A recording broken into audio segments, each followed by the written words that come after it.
Bueno, y continuando con la segunda parte de esta charla, vamos ahora sí a comentar las alteraciones en el patrón de crecimiento. Básicamente decíamos, tenemos aquí dos patologías. El feto grande para la edad gestacional, que es el bebé macrosómico, y el feto que tiene restricción del crecimiento fetal, al cual vamos a enfocarnos en esta segunda parte de la charla. Nuevamente, vamos a utilizar las guías de la ISUOC para distinguir entre el tamaño fetal normal, que ya hemos revisado previamente, y ahorita el tamaño fetal anormal, con los patrones de crecimiento que puede presentar. El objetivo de esta plática será utilizar el ultrasonido para distinguir entre patrones de crecimiento normales y anormales. Recomendaciones.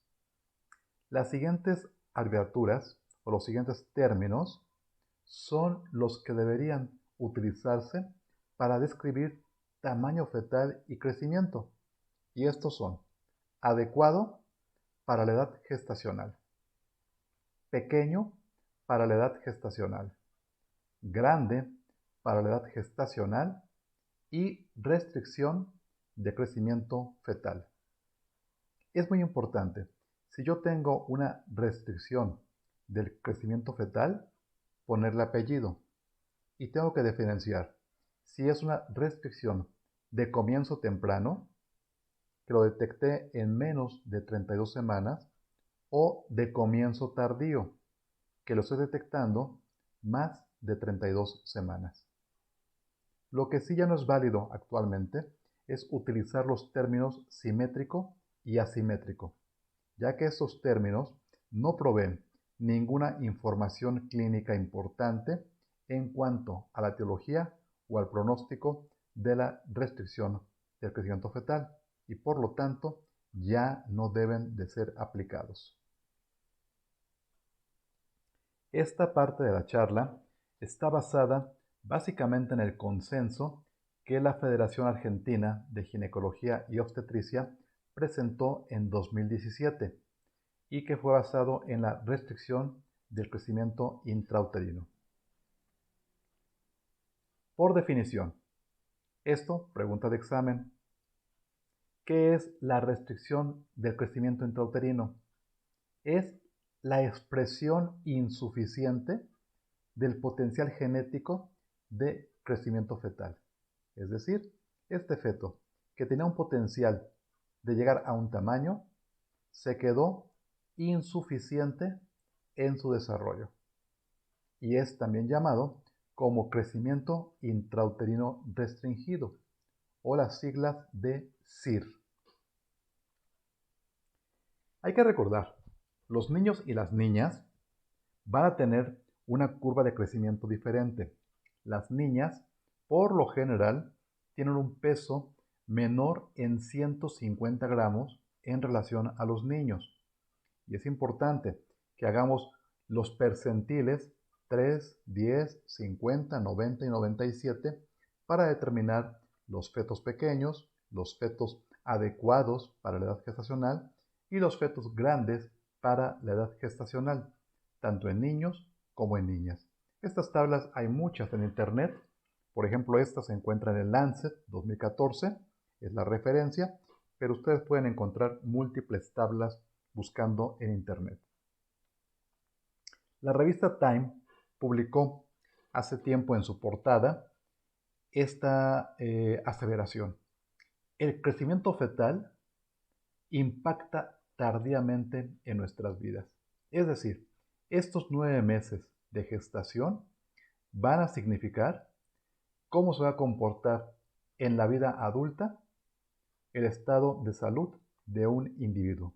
De ahí la importancia y la responsabilidad que tenemos de evaluar correctamente y manejar en forma adecuada estas desviaciones en el crecimiento fetal. Se denomina pequeño para la edad gestacional a todo aquel feto que tiene un crecimiento fetal menor al esperado, principalmente determinado por un peso fetal por debajo del percentil 10 para su edad gestacional. Estos bebés que están por debajo del percentil 10 son los pequeños para edad gestacional. En la media, los adecuados para edad gestacional y arriba del percentil 95, los grandes para edad gestacional. Hay tres tipos de patrones de fetos pequeños para edad gestacional y que tienen diferente etiología. Existen primero los fetos que son pequeños por naturaleza. Son el 60% de los casos. No tienen ninguna patología. Es aquel feto hijo de un papá que mide 1,50, una mamá que mide 1,40. Evidentemente, voy a esperar un feto pequeño, pero porque es su constitución, porque es su expresión genética que trae ese niño, va a ser pequeñito, pero no tiene ninguna patología. Me preocupan los fetos pequeños, pero por una causa placentaria, por una insuficiencia. Estos fetos son el 25% de los casos y son los verdaderos fetos que tienen un crecimiento intrauterino restringido por una causa placentaria. La mitad de estos fetos se van a asociar con preeclampsia, ya que hay que recordar que están compartiendo la misma fisiopatología placentaria. Y un 15% restante de estos fetos pequeños que estoy encontrándome en toda mi evaluación van a corresponder a aquellos que son por causas extrínsecas a la placenta y pueden incluirme infecciones fetales, síndromes genéticos, cromosomopatías, malformaciones congénitas o secuelas de exposiciones tóxicas. ¿Cuál es la importancia? ¿Cuál es la relevancia de esta restricción del crecimiento fetal? Por un lado, la mortalidad fetal aumenta 50% en las muertes fetales pretérmino. Y en aquel niño que llega a término, 1 de cada 5, el 20%, pueden morir porque tuvieron restricción de crecimiento fetal. Esto a nivel fetal. A nivel perinatal, ya nacieron. Pero si este niño tuvo un peso por debajo de la percentil 10, su tasa de mortalidad perinatal me aumenta 8 veces. Y si tuvo un peso menor a la percentil 3, me aumenta hasta 20 veces el riesgo de mortalidad perinatal. Ahora bien, el niño no se murió, pero la salud fetal intraparto también se ve modificada. La mitad de los fetos que tienen una restricción de crecimiento intrauterino van a presentar alteraciones en la frecuencia cardíaca fetal en el registro cardiotocográfico. ¿Y esto por qué? Porque se va a asociar a una insuficiencia placentaria, a un oligoamnios y o a una compresión del cordón. La morbilidad también aumenta a nivel neonatal. Hay asfixia, depresión, acidosis, convulsiones, mayor ingreso a la unidad de terapia intensiva neonatal y, por consecuencia, mayor patología. A largo plazo, el crecimiento físico está alterado. El coeficiente intelectual va a ser menor a la media y pueden cursar con síndrome metabólico del adulto o enfermedad cardiovascular. Y como decía la revista Time, estos 9 meses de gestación van a marcar al individuo para toda su vida. Entonces, un individuo que tuvo restricción del crecimiento fetal va a tener consecuencias en la etapa adulto. Por un lado, va a poner en mayor riesgo de que desarrolle dislipidemias, síndrome metabólico, diabetes, hipertensión arterial y enfermedad cardiovascular. De ahí entonces que decíamos, es muy importante que detectemos oportunamente estos fetos con restricción del crecimiento fetal para evitarles complicaciones que puedan afectar el resto de su vida. ¿Cuáles son las causas, decíamos entonces, de esta restricción? Tenemos causas placentarias principalmente, pero por otra parte, también hay causas fetales o causas maternas. Entre las causas fetales, pregunta de examen también, tenemos anomalías cromosómicas, síndromes, cromosomopatías, genopatías, malformaciones congénitas, embarazos múltiples, obviamente, un embarazo doble, triple, cuádruple, a mayor cantidad de fetos, menor peso cada uno de ellos. Las infecciones en el embarazo, la anemia de causa fetal. Por parte materna, tenemos trombofilias, nefropatías, vasculopatías, causas hipóxicas, cardiopatías, infecciones y desnutrición materna. También si la paciente no se va a alimentar correctamente durante el embarazo, está a dieta, está cuidando su línea, obviamente va a repercutir en el crecimiento de su bebé y esto va a condicionar problemas en la etapa adulta de este bebé. Y la placenta, también por una insuficiencia placentaria, nos puede dar problemas o también por un mosaicismo, una arteria umbilical única, una infección velamentosa. Estas son algunas de las causas maternas, fetales y placentarias que pueden condicionar restricción del crecimiento fetal. Los factores de riesgo para esta patología es, obviamente, si la paciente tuvo ya un antecedente de un bebé con una alteración en el crecimiento fetal, tiene de 4 a 8 veces más riesgo de que repita esta patología en un siguiente embarazo. Si la paciente tuvo antecedente de una muerte perinatal, obviamente fue secundaria a una restricción del crecimiento intrauterino y por tanto el siguiente bebé tiene también mucho mayor riesgo de morbimortalidad. Si esta paciente consume sustancias tóxicas, alcohol, tabaco, drogas, se expone a radiaciones, si tuvo infecciones o una enfermedad materna, decíamos, trombofilias, renales, vasculares, obesidad, diabetes, hipertensión, son factores de riesgo. Pero ojo, muy importante, la detección de pacientes por factores de riesgo es muy pobre. Si yo únicamente empiezo a evaluar a la paciente que tiene factores de riesgo, solamente voy a detectar al 30% de los bebés que van a tener restricción de crecimiento intrauterino. De ahí la importancia de que evaluemos a todas las pacientes por igual, no solamente a la que tenga factores de riesgo, sino a toda la población, le hagamos una serie de estudios encaminados para detectar oportunamente esta restricción de crecimiento fetal. Y actualmente contamos con múltiples herramientas. Ya no me quedo nada más con el peso materno y con medir la altura uterina. Voy a tomar la presión arterial, voy a medir el índice de pulsatilidad de arterias uterinas, voy a cuantificar estas dos sustancias en la semana 11 a 14, la PAP-A y la fracción libre de la fracción beta libre de la hormona gonadotrófica coriónica humana. Con estos parámetros yo tengo más elementos para ir viendo qué paciente está en riesgo de desarrollar una restricción de crecimiento fetal. Y aquí tengo una clasificación muy importante en el aspecto clínico.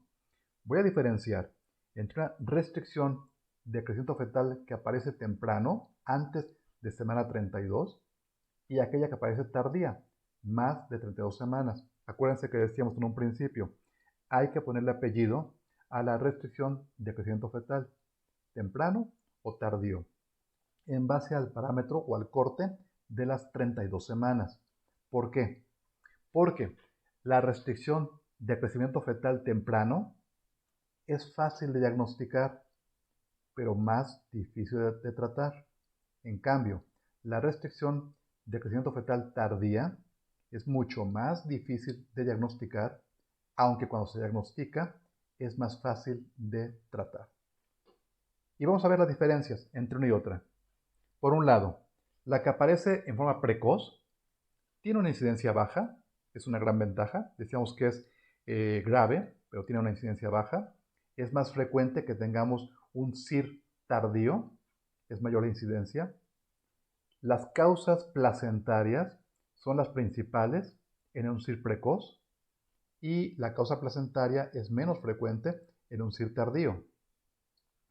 En el CIR precoz hay una hipoxia franca, pero esta hipoxia franca, que ha sido por todo el curso del embarazo, ha generado una adaptación por parte del bebé. En cambio, en el CIR tardío, la hipoxia es muy sutil y el bebé no se adapta correctamente. Al tener estos en la parte precoz una tolerancia a la hipoxia, va a haber un deterioro progresivo antes de la muerte. Va por etapas, me va avisando que este niño se está deteriorando. Pero en el CIR tardío, como no hay una tolerancia a la hipoxia, es una muerte súbita que puede presentarse ante estas complicaciones. En ambos casos, obviamente, los resultados perinatales son malos o muy malos y tienen una alta mortalidad y morbilidad, aunque un poquito menos frecuente en el CIR tardío. Decíamos, el CIR precoz lo puedo detectar fácilmente. ¿Cómo? Haciendo Doppler, haciendo una secuencia de signos de Doppler constante, un seguimiento en el curso del embarazo. En el CIR tardío me es mucho más difícil detectar estos cambios, ya que son más sutiles y la secuencia que va a presentar de cambios es más inconstante. El manejo, decíamos, en el CIR precoz, por fortuna es un manejo fácil. Ante esta secuencia de un deterioro cardiovascular, me permite predecir la muerte de este bebé y puedo actuar oportunamente. Pero en el CIR tardío, como el manejo es más difícil, no tengo unos signos claros, ni tengo tampoco una secuencia de eventos y súbitamente me puede presentar cambios cerebrales y me puede condicionar la muerte del producto. Entonces, ojo, mucho cuidado, hay que estar atentos a ambos panoramas y como les digo, el CIR precoz es causas placentarias no frecuentemente y el CIR tardío otras alteraciones que pueden presentarse. Bueno, entonces aquí yo tengo 3 preguntas que tengo que hacerme como clínico cuando me llega la paciente embarazada o cuando tengo que hacer una revisión o un estudio ultrasonográfico. Primero, ¿cómo detecto que este feto es pequeño? Primera pregunta. Ya analizamos en la primera parte de la charla los parámetros biométricos para poder evaluar y para poder fechar la edad y el peso de un bebé. Segundo, ¿cómo detecto la gravedad del caso? Y por último, ¿cómo voy a clasificar esa gravedad? O sea, ¿está muy grave? ¿Está poquito grave? O sea, vamos a analizar los 3 parámetros. Primero, ¿cómo detecto que el feto es pequeño? Ya decíamos, antes que nada, evalúo la clínica. Veo factores de riesgo maternos, que ya dijimos, no me voy a confiar a ellos, porque entonces únicamente voy a detectar al 30% de fetos con restricción del crecimiento fetal. Si mido la pura altura uterina, pues también es un parámetro muy subjetivo y no voy a tener un adecuado diagnóstico. Entonces, ¿qué hago? Me voy al ultrasonido, que habíamos visto en la primera parte. Hago una biometría estandarizada, principalmente primer trimestre, mido la longitud cranocauda para fechar la edad gestacional y posteriormente para ver el crecimiento fetal y el desarrollo, voy a estar midiendo circunferencias cefálica y abdominal. Voy a estimar el peso fetal, de preferencia con todos los parámetros: diámetro biparietal, circunferencia cefálica, abdominal y longitud femoral. Y aparte, también algunos parámetros biofísicos, como puede ser incluir la medición del líquido amniótico, ya sea por el índice o ya sea por la bolsillo único. El peso fetal lo voy a estimar también en base a mis tablas que tengo. Y hay que recordar que el ultrasonido va a ser muy superior al cálculo clínico únicamente, sobre todo en fetos pequeños que tienen menos de semana 37. Si yo como clínico, aunque sea muy experimentado, hago maniobras de Leopold, calculo y digo, el CPB pesa como unos 2 kilos, 2,200, tengo un margen de error muy grande. Y la estimación clínica del ultrasonido es bastante precisa. Se dice que el 80% de los pesos fetales que están dentro del 10% del peso real al nacer. Y el resto, el otro 20%, se encuentra dentro del 20% del peso real al nacer. Es decir, tengo un margen de error bastante mínimo. Si yo digo que pesa 3 kilos y tengo un 10% del peso real, pueden ser 300 gramos la diferencia. De los 3 kilos, 10%, 300 gramos. Es decir, ese bebé o pesa 150 gramos más o 150 gramos menos, lo cual me da un margen de seguridad bastante adecuado para calcular el peso en el 80% de los fetos que estoy estudiando. Obviamente le decía, si mis tablas, si mis fórmulas son las más adecuadas, como la de Hatlo, por ejemplo, es bastante precisa y aquí utilizo circunferencia cefálica abdominal y longitud femoral y tiene un margen de precisión bastante aceptable. En Internet se está haciendo un desarrollo, un protocolo con Interground para estimar los estándares de crecimiento fetal.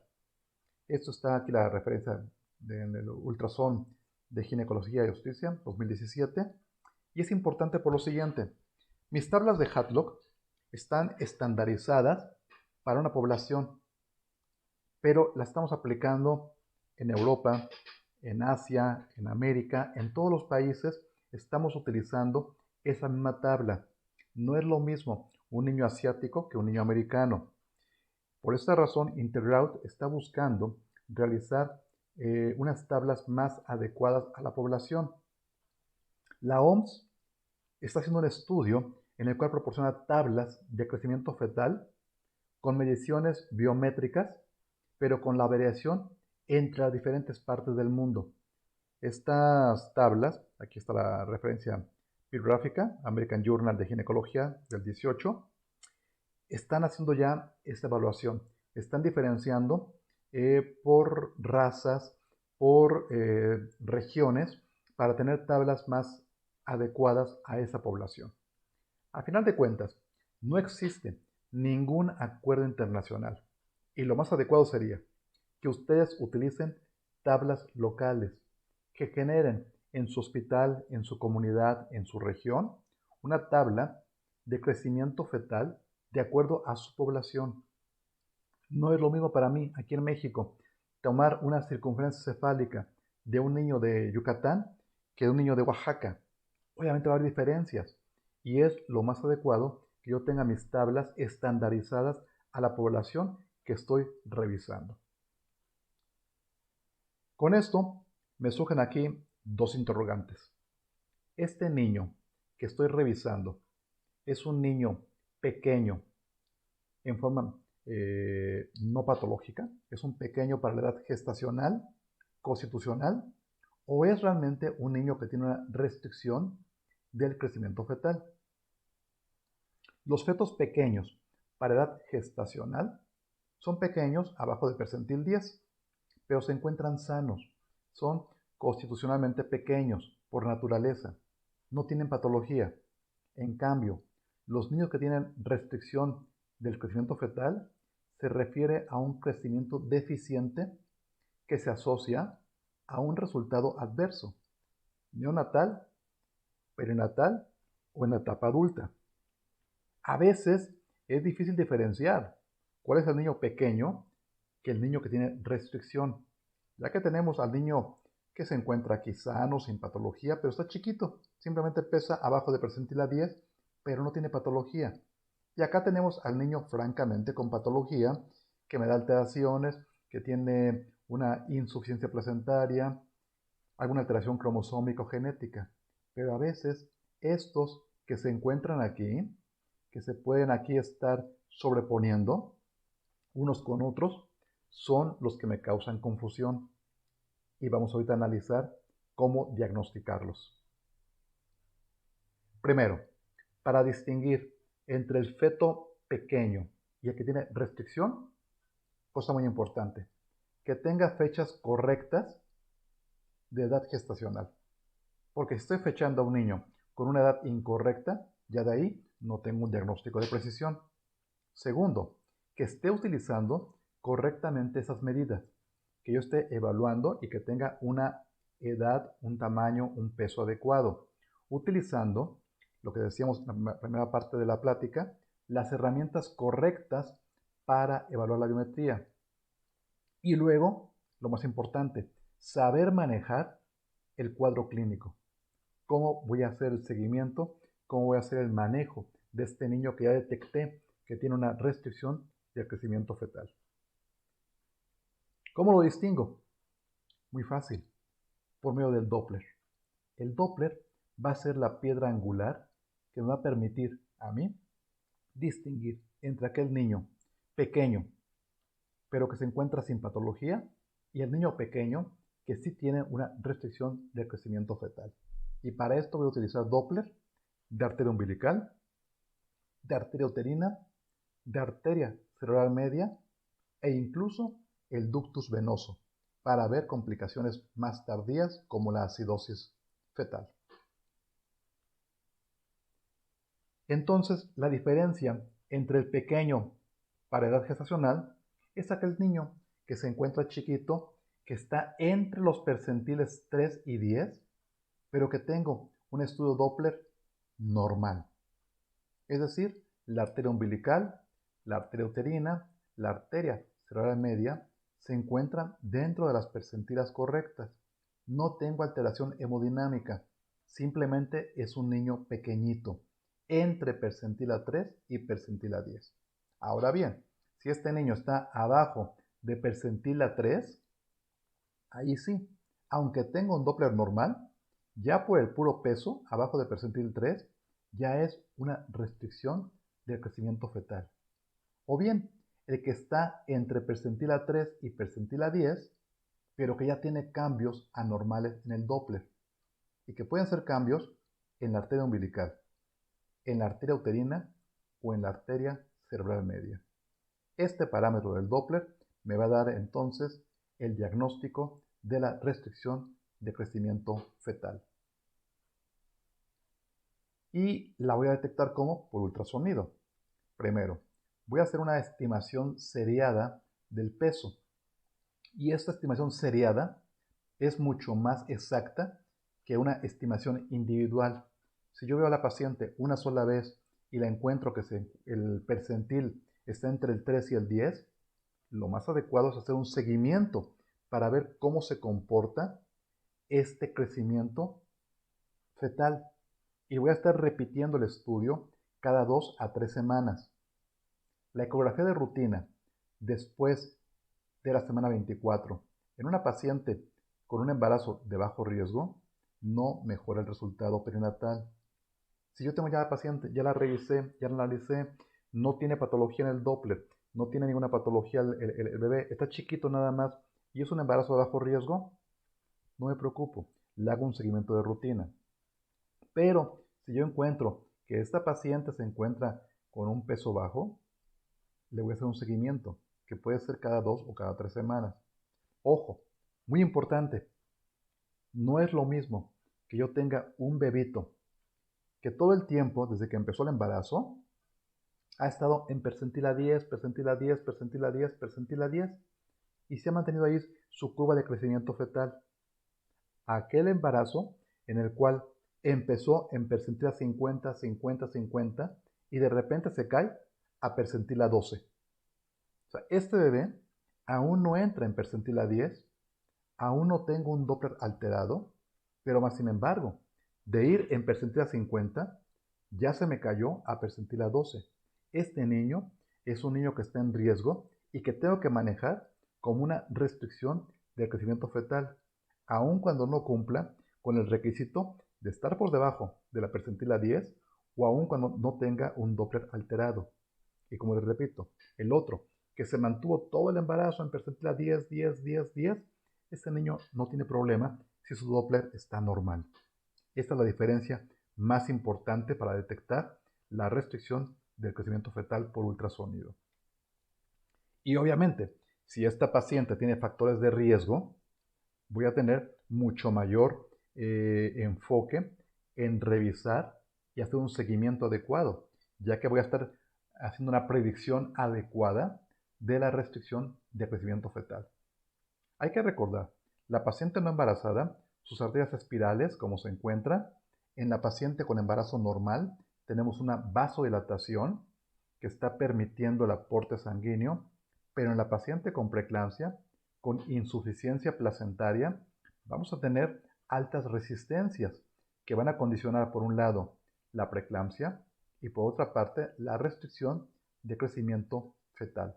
De ahí entonces, muy diferente ver esta imagen de vasodilatación de una arteria uterina que está con una baja resistencia, a este otro patrón del Doppler que tiene altas resistencias, picos sistólicos elevados, que tiene un notch, que tiene una diástole pequeña.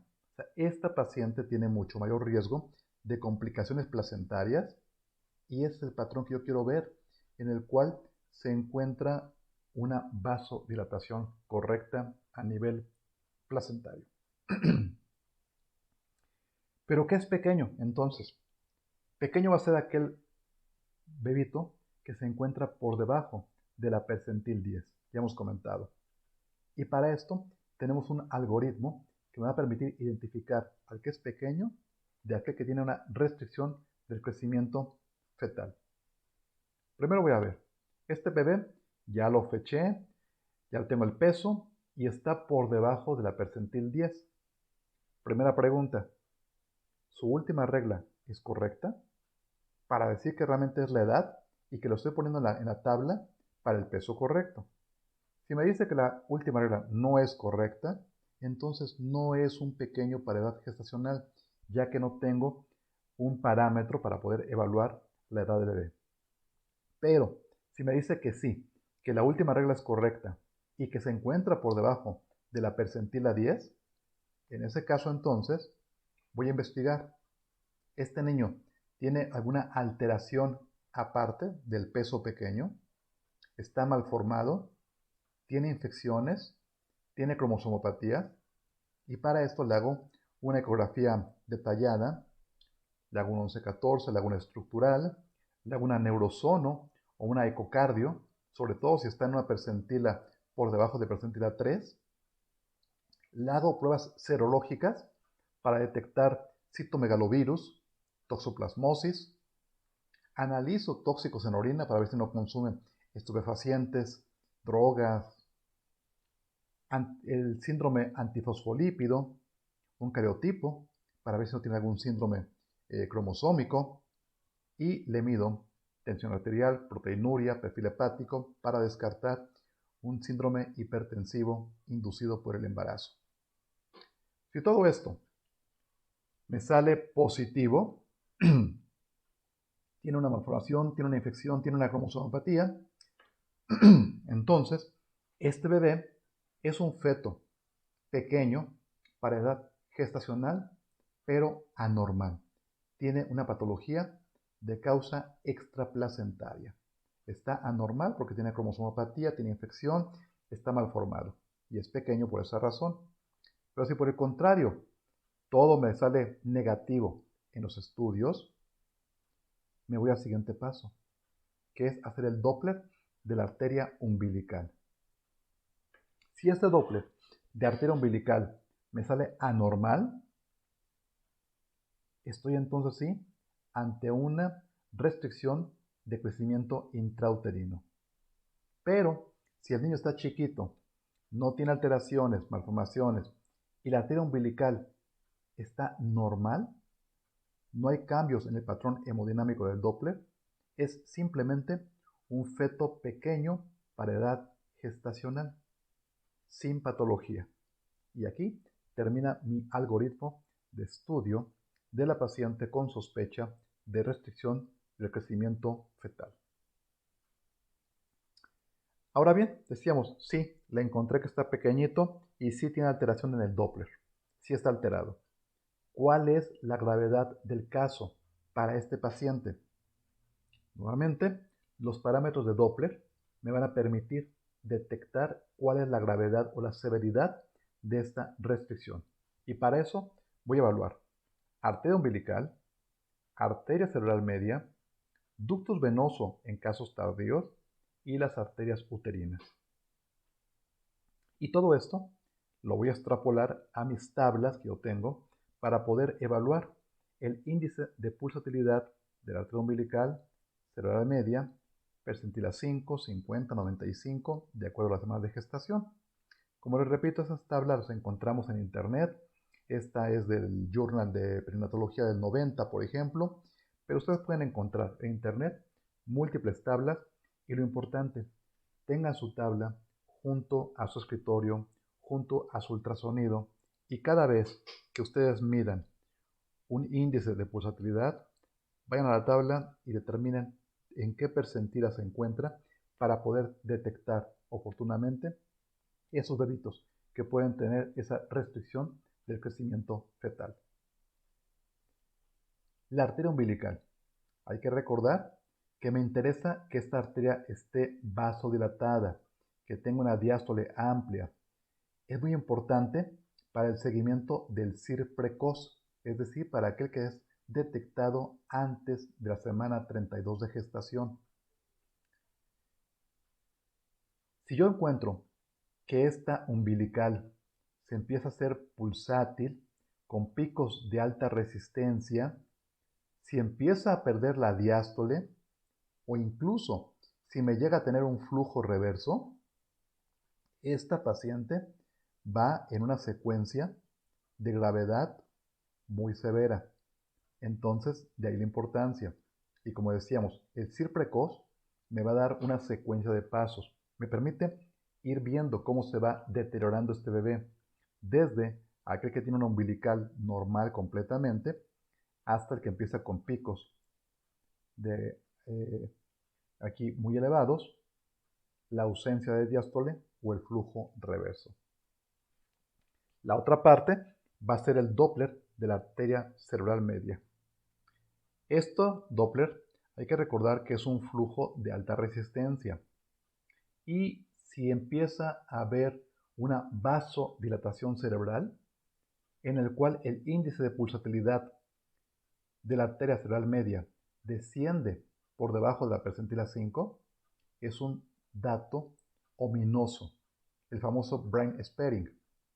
En el CIR precoz es un signo de progresión, de deterioro, que define mejor la población que tiene riesgo mayor de mortalidad. Y de ahí la importancia en su detección. 20% de estos fetos pequeños que llegan a término, 20%, uno de cada 5, van a evolucionar a un CIR por la vasodilatación cerebral. Y por otra parte, esta vasodilatación cerebral también va a identificar a los que tienen un retardo, una restricción del crecimiento intrauterino tardío. Esta vasodilatación cerebral es un signo de hipoxemia establecida y se asocia a mayor riesgo tanto en el precoz como en el tardío. Generalmente estos embarazos van a terminar en cesárea y más de la mitad de las veces por una pérdida del bienestar fetal. Uno de cada 5, 20% de estos fetos, van a cursar con acidosis neonatal. Y más importante todavía que evaluar por separado la cerebral media o la umbilical es sacar la relación del índice cerebroplacentario. Esta relación voy a tenerla con el cociente de dividir cerebral media entre arteria umbilical. Y luego en mis tablas voy a ver si el índice cerebroplacentario está por debajo de percentila 5 o bien si tiene un valor absoluto menor a 1.05, me está indicando una redistribución vascular y es mucho más precoz, mucho más preciso que la arteria cerebral media por sí sola. Identifica por igual al CIR precoz y al tardío con un riesgo de peor resultado perinatal. Y la importancia de detectar este índice cerebroplacentario es que va a estar presente hasta en el 23% de todos los fetos pequeños que llegan a término. lo cual implica un aumento del riesgo perinatal, ya que más de la mitad de los casos acabarán por cesárea y muchos de ellos, decíamos, por pérdida del bienestar fetal. Si este caso se está complicando, se está deteriorando, voy a llegar incluso a medir el Doppler del ductus venoso, ya que tiene una importancia para monitorizar, sobre todo en el CIR precoz. Si el ductus venoso está patológico, se asocia a una disfunción cardíaca, se asocia a acidosis, a una necrosis miocárdica y a un aumento del riesgo para muerte perinatal. El ductus venoso con su onda, con su sístole, su diástole, con su onda A presente, es el ductus venoso normal. Pero si de repente pierdo la onda A o incluso tengo un flujo reverso, esto me indica acidosis fetal y riesgo de muerte perinatal. Las arterias uterinas son importantes evaluarlas independientemente de que tengan o no el famoso notch. O sea, el notch no me representa gravedad, no me da problema, pero sí el índice de pulsatilidad me va a indicar el riesgo que tengo esta paciente, que tiene un flujo de alta resistencia e identifica a aquellas pacientes que van a terminar en una cesárea urgente, o bien casi el 65% de las pacientes que tienen Doppler alterado van a tener ingresos neonatales a la terapia intensiva. Aquí tenemos un ejemplo clínico de la evaluación de los flujos con el Doppler. Vamos a buscar la arteria cerebral media, el polígono de Willis. Vemos los flujos de alta resistencia que tiene la arteria cerebral media, son los normales. Medimos el índice de pulsatilidad y en este caso es 1.17. Si voy a mi tabla, se encuentra arriba de la percentil 5, está bien. Y puedo medir el Doppler con Doppler color, con Doppler poder, eso es independiente, no modifica. Me interesa ver el índice de pulsatilidad. Te digo, es independiente, si es con color o si es con poder. Hay que recordar, voy a medir el polígono de Willis, la cerebral media, atrás de los tálamos, entre el cabum septum pelúcido y los tálamos. Voy a encontrar la cerebral media. Y hacemos la medición del índice de pulsatilidad.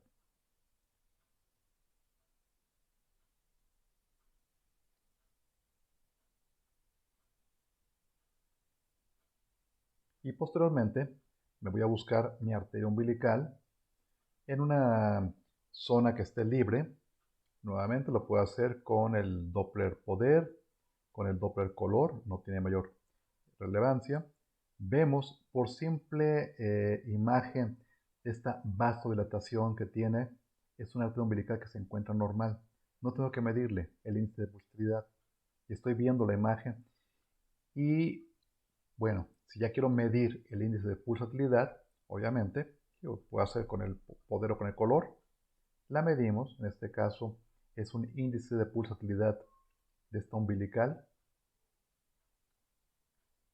de 0.67. Voy a mis tablas, es normal, hago la relación y tengo 1.74, lo cual me indica bienestar fetal. Esa es la forma de evaluar. Por un lado, la umbilical, la cerebral media y finalmente hacer la relación del índice cerebroplacentario. ¿Cuál es la conducta que voy a tener en los fetos que tienen una restricción del crecimiento fetal precoz? En esos casos, yo puedo tener estadio 1, 2, 3 o 4, dependiendo cómo se encuentran los parámetros del Doppler. No quiero cansarlos con el Doppler porque no es una charla que esté buscando esto.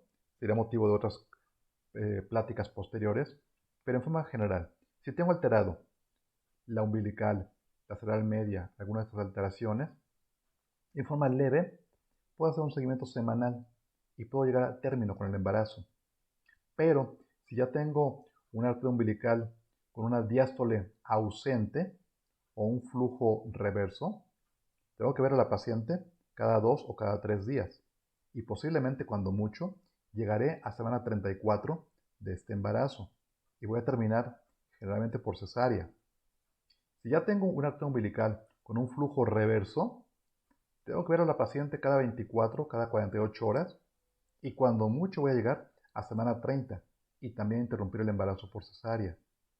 Pero si yo tengo ya un ductus venoso con una onda A ausente o un flujo reverso, esta paciente tiene una alta sospecha de acidosis fetal. Tengo que revalorarla máximo en 12 horas y tengo que interrumpir el embarazo en cuanto consiga viabilidad de este feto. Es decir, mínimo 26 semanas de gestación y preferentemente por vía cesárea. Si yo tengo estos fetos con una restricción tardía, voy a evaluar primero el peso gestacional. Es pequeño, pero tengo Doppler normal en la umbilical, cerebroplacentario, y el peso fetal está entre percentil 10 y percentil 3. Este feto no tiene problema, decíamos, es el chiquito, el pequeñito, pero sin patología. El que tiene restricción es aquel feto pequeño que tiene la umbilical arriba de percentil 95, el índice cerebroplacentario menor a percentil 5, o bien que se encuentra menor el peso fetal a percentil 3. En el grupo de restricción de crecimiento intrauterino se debe dar al menos una de estas 3 condiciones. Con una que tenga, ya hago el diagnóstico. En los casos en los que no existan signos de alteración placentaria, que tengan el Doppler normal, voy a realizar el seguimiento cada 2 o cada 3 semanas en esos pacientes pequeñitos. Está chiquito, no tiene problema, lo veo cada 2, cada 3 semanas y le sigo repitiendo el Doppler mientras siga normal. Pero si la anormal es la arteria umbilical, el control lo voy a realizar cada semana. Ahora, si la alteración está en la cerebral media, que ya tenga una percentila menor a 5, que me indica una vasodilatación cerebral, el control lo tengo que repetir cada 3 o cada 4 días. Y en esos casos debo añadir el ductus venoso para detectar oportunamente la aparición de acidosis. Entonces, el feto que tiene restricción de crecimiento fetal tardío, la conducta va a depender del parámetro que lo incluyó en este grupo. Si el parámetro fue el índice cerebroplacentario o la arteria umbilical alterada, puedo llegar a término y puedo inducir el parto con monitoreo fetal electrónico. Pero si el parámetro que influyó en el Doppler fue la vasodilatación cerebral, la arteria cerebral media menor a percentil 5, debo finalizar el embarazo más o menos en semana 34-37, mediante inducción con monitoreo, recordando que más del 60% de los casos van a terminar en cesárea de urgencia por pérdida del bienestar fetal. Es un resumen. El pequeño de edad gestacional que está entre percentil 3 a 9 pero con Doppler normal, no tiene patología. El CIR1 es aquel pequeño que está por debajo de percentil A3 pero con Doppler normal, sí tiene riesgo de un mal resultado perinatal y es un CIR1. El CIR2, pequeño, por debajo de percentil A10 pero con un Doppler alterado de arteria uterina o de índice cerebroplacentario. El CIR3, pequeño, abajo de percentil A10 y con Doppler de arteria umbilical con flujo diastólico ausente. El CIR4, el pequeño, pero que ya tiene una vasodilatación cerebral, ya tiene la cerebral media por debajo de percentil 5.